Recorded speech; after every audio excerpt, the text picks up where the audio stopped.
In this video, we are going to code in React.js in order to finish our project that removes background from images.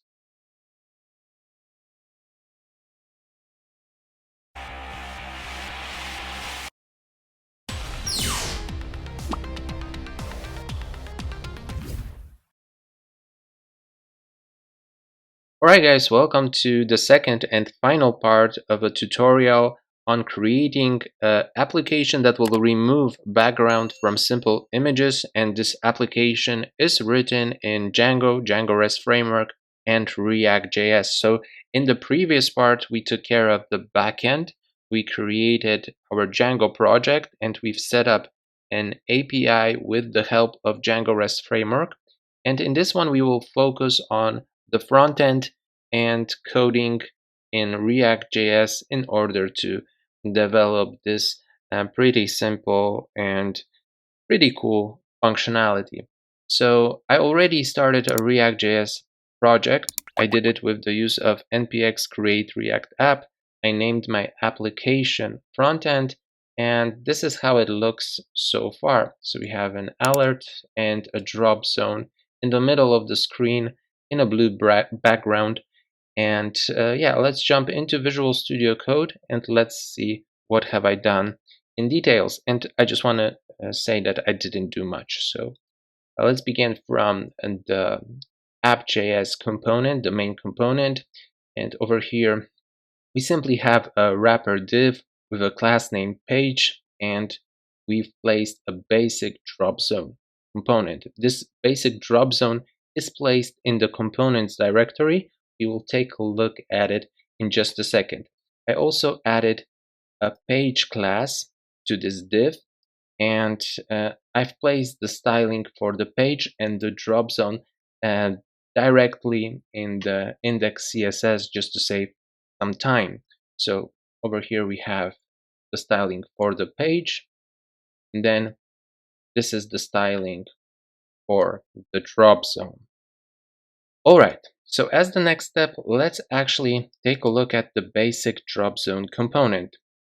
What I've placed over here is an alert, and this alert is located in the UI folder of the components directory, and it looks like this currently, so we need to do some work over here as well. And then I also placed the link to our API. Then we have this basic drop zone with the alert component nested and the drop zone text. Then we also see some instruction blocks for us to finish this this application. So we basically need the state for displaying alert, because initially we don't want to see it. We only want to see it if we fail or succeed with the upload. Then we have the drop zone setup, and we need to send the image with the background, and then we need to get the image without the background. All right. So the one step missing is to install the Dropzone. So we will use React Dropzone package, and you simply need to copy this npm install -- save React Dropzone in order to do it. All right. Let's now focus on the state for displaying the alert. Okay, so we are going to use the use state hook for this to work. So we will have an alert and a function to update this alert. So it's going to be called set alert, and we get it from the use state, and we need to specify the initial value. So what I'm going to do is to pass an object over here where we will have is visible, and initially is visible is going to be set to false, right? So initially we don't want to see the alert. The next step to set is the type. We will have two types, the success type or the error type. So initially we're going to place in null. And also we will have the message, which will also be initially set to null. having this, we can actually conditionally display the alert. So only if alert is visible, we want to see the alert. So right now, the alert is false. So the alert shouldn't be visible, and it's not. If we change this back to true, it's going to be visible. All right. So let's improve this a little bit, and let's simply destructure the is visible type message. Let's get those from alerts. So alert, and then we want to get the is visible. We want to get in the type and also the message. All right. So now we don't need the alert. We can use is visible directly, and this will work as well. Okay, so the first point has been taken care of. Let's save this and let's see if it really works. And it seems to work. Let's change this back to false. And yeah, we have a confirmation that this actually gets the job done. So as the next step, let's set up the drop zone. Over here, we are going to also use a hook, but from the React drop zone, and it's going to be called use drop zone. So I'm going to have a auto import. Okay. So over here, we are also going to pass in some configuration, but let's get something out of this use drop zone. We will need get root props, then get input props, and is drag active for this particular project. So the get root props is a function that gets the props required for the drag and drop and uses them on any element. And then we have the get input props, and this is also a function that simply gets the props for click and key down behavior and uses it on an input. And then we have this is drag active, and this basically tells us if we are dragging a file into a drop zone, and if we are, this is true, and in other case it's false. Okay, so these elements are necessary for our project to work. And as mentioned before, over here we are also going to pass in some setup. So we will have an onDrop function that is going to be created in just a second. And let's also specify multiple, and let's set it to false. So now we are going to create this onDrop function. So onDrop, and here we are going to specify what is going to happen once we drop a file, in our case image, into the drop zone. So we will need to restart the set alert, and we want to restart it to the initial values. Okay, so the set alert will change, hopefully to true, somewhere over here or here. Okay, but once we drop on it, we want to return to the previous value. We will see how this works in practice. So for now, let's leave it like this, and then we will have the send image function, which needs to be created. So let's create it over here. And basically, this is going to be an async function because we are going to use fetch in order to send this image, and fetch returns a promise. So we are going to handle this promise with the async await syntax. Okay, so yeah, right now let's take care of sending the image. Let's write try, and then catch, and in case of any problems, we are going to display in a console log the error, and we are going to set alert to is visible true.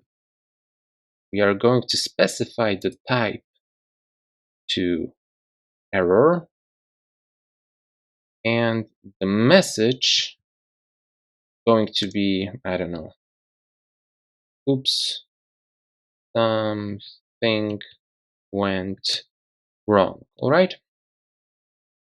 So this is the easier part for taking care of this send image functionality. Now let's look into the try block. We are sending an image, so we will need a form data. I'm going to create a variable form data is equal to new form data. What I'm going to add to this form data is the image, and we need to take a look at the name in our Django project. So let's go to images, and yeah, need to grab the same name.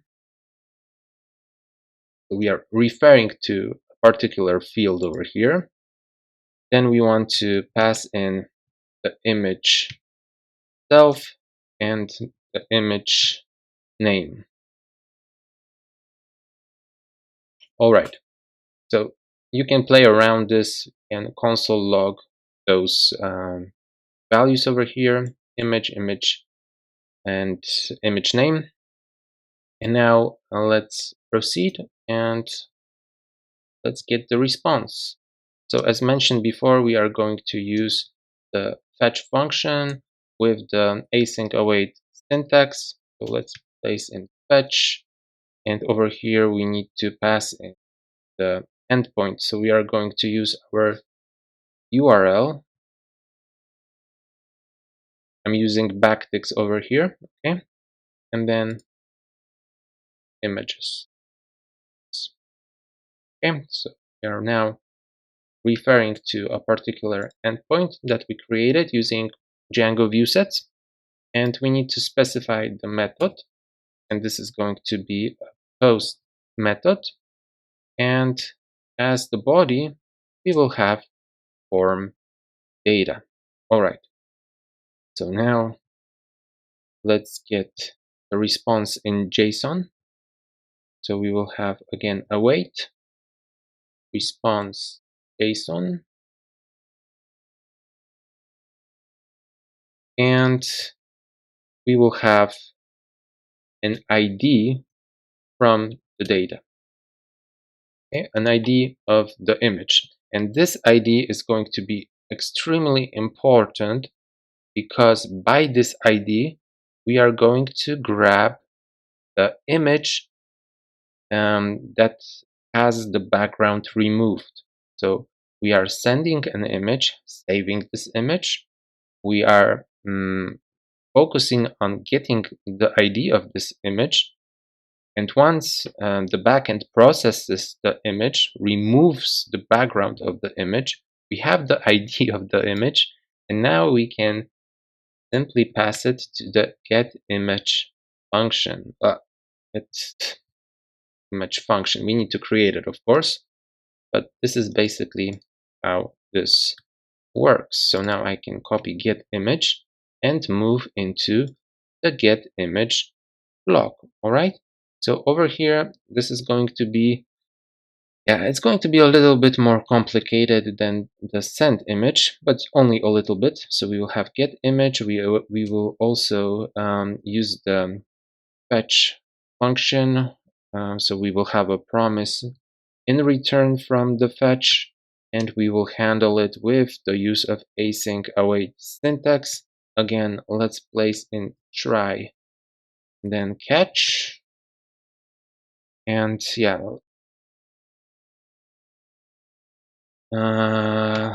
let's do again console log, and again I'm going to set alert.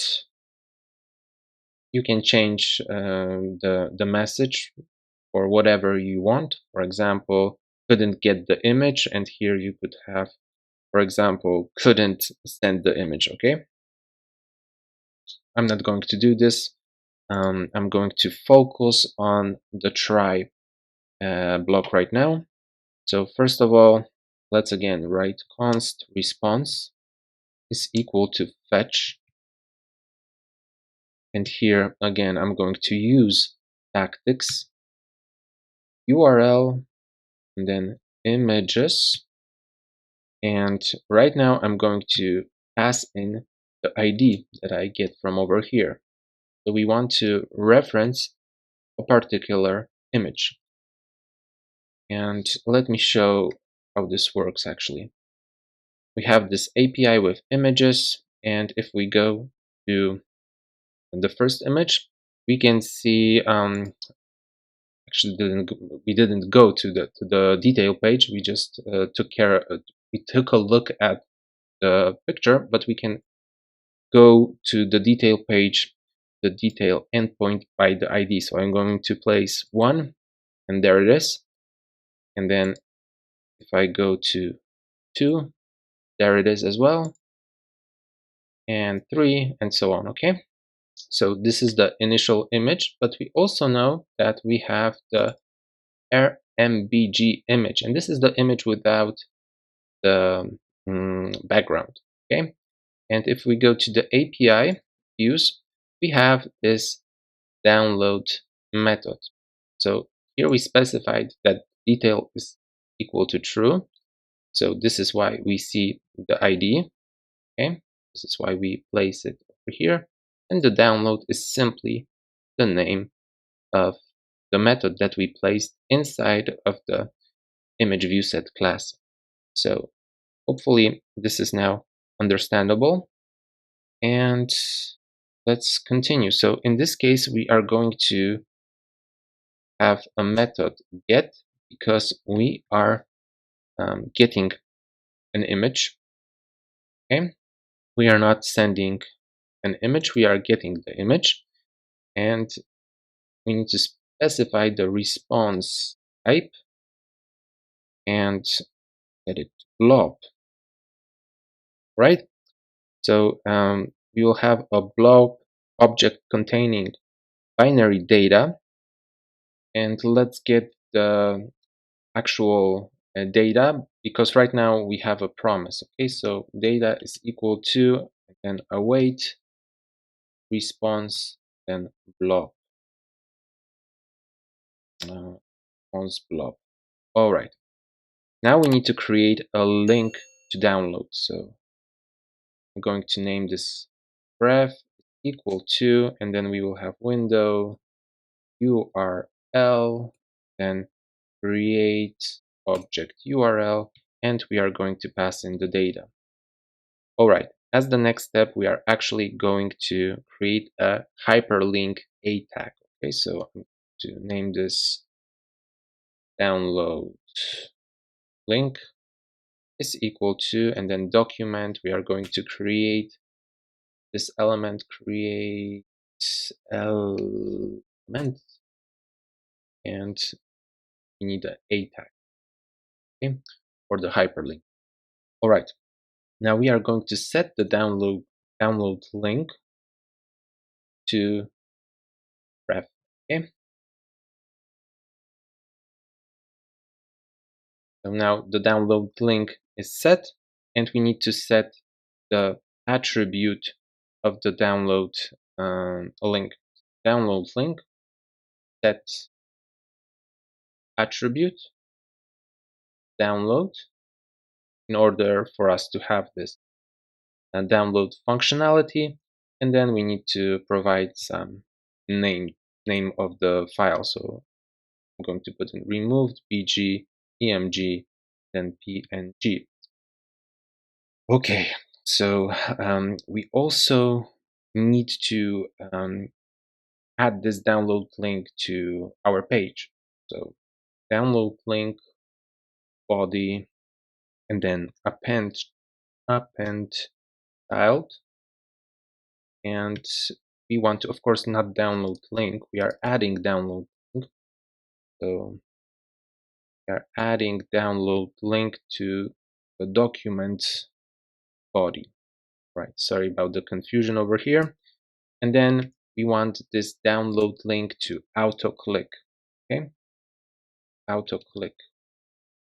So basically we got the image, we go through all the steps that we mentioned, and at this moment it's like we are clicking this download link. Okay, but we want to do it automatically. And finally we have to remove the download link from the DOM. So document, then body, remove child, and we want to pass in download link. And the last step is going to be to set the alert, and this is why we need this reset of the set alert in the onDrop function. So whenever we upload many images, it will get resetted each time we simply drop a file or image in this case. Okay, so yeah, I'm going to simply copy this set alert and I'm just going to adjust it a little bit. So this is for the error, and over here let's set this to success, and let's put in successfully downloaded the image. All right, so we basically have everything ready except for the alert styling and for the drop zone itself. Okay, so what I'm going to do is to paste the code for the drop zone. Right, so we have the div with the get root props, we have the class name Dropzone provided, we saw it in the index CSS, and then we have an input with the get input props, and then we have a conditional display of some text using the ternary operator. So if is drag active, we see drop some images. In other case, we see drag and drop image to remove the background, right? So before we take care of the alert and see if everything is working, let's simply save this and go to our React application. And we have something wrong because we don't see anything. So above error occurred, cannot access onDrop before initialization. All right, so we need to simply grab this onDrop and place it above and the use of the use drop zone. Right, let's see if this will help. Yeah, now if we refresh the page, all the alerts are gone. Now we can simply take a look at this drag and drop functionality. However, let's finish also the alert. So I'm going to go to our return statement, and over here I'm going to copy and paste the alert with some props. So here, we save this. Okay, and we are passing some props, the color and the message. So if the type is a success, the type of the alert, we will have a green color. If it's not, so if we are dealing with an error type, we will see a red alert. And then we are setting the message to the message. Okay, the message that we are setting. Okay, so for example, this one. All right, so now we need to actually go to the alert. And again, I'm going to copy and paste and save. And here we just provided some additional styling and we passed the structurized props, so the color and the message. Okay, so this is basically what we are passing: color, okay, and the message. So we are setting the background color to the color we passed. We are adding some padding, margin bottom, border radius, some width, and then we have the message. All right, so let's save this and let's see if this will actually work. I'm going to drag and drop it, and we get an error. Oops, something went wrong. I'm going to open the developer tools. I'm going to go to the console, and we have cannot read properties of undefined. Undrop. Okay, let's take a look. So basic Dropzone line 22 send image, and of course, so over here we have the send image function which takes in an image, but over here we didn't pass the file, so we need to do it. We can call it image file, whatever, but it has to be passed. So now let's save this, and now we're okay. So now let's take a look. And form data is not a function. All right, let's go back. Form data, and of course it should be form data append. Sorry about this, guys. Okay, now let's take a look at it. And again, oops, something went wrong. This time a response blob is not a function. Line 62. Response blob. Yeah, over here we need to also put in, oh wait, okay, so fetch returns a promise, and yeah, I think this is it. And there it is. Yes, it worked. Okay, so do it one more time. You saw that the alert disappeared. So this was this reset functionality that we provided over here. Okay, and we have the image again. All right, guys, so this is working, and I think we can finish this project over here. Hope you guys enjoyed it, and see you in the next one. Take care and bye bye.